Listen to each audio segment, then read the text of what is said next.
அங்க எங்களுக்கு சளி பிடிச்சிச்சுன்னா 180 ml 180ல எம்எல் என்ன சிறப்பு? அது ஒரு சிறப்பு இருக்கு. என்ன சிறப்பு? ஓல்டு மங்க்னு பேரு.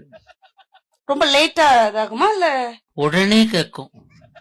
இப்ப எங்க நாங்க வாங்குற காஃப் வேணாமோ? அது இல்ல, நீங்க சளி ரன்னிங் நோஸ்னா ஆமா. ஓல்டு மங்கு, இருமலும் சேர்த்து இருந்துச்சுன்னா மேன்சன் ஹவுஸ். இரும்பி இரும்பி சளி வந்துச்சுன்னா இரும்பி சளி வந்தா லாமார்டின். என்ன வேற சார்? என்ன பிரச்சனைன்னு சொல்லுங்க, நான் மெடிசன் படிச்சிருக்கேன். டிசென்ட்ரினா சார்? டிசென்ட்ரினாவா? ஆமா சார். டிசென்ட்ரினா பக்காடி லெமன். ஓ, லெமன் போட்டா லெமன் ஜூஸ் போட்டா சரியாயிடும். ஓகே. சத்யாக்கல மூட்டு வலி, கை கால் ஜுனோ.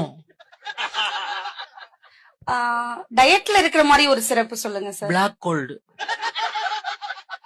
ஏன் எல்லாம் சிரிக்கிறாங்க? அவங்களுக்கு இந்த சிறப்பு தெரியும். மெடிக்கல்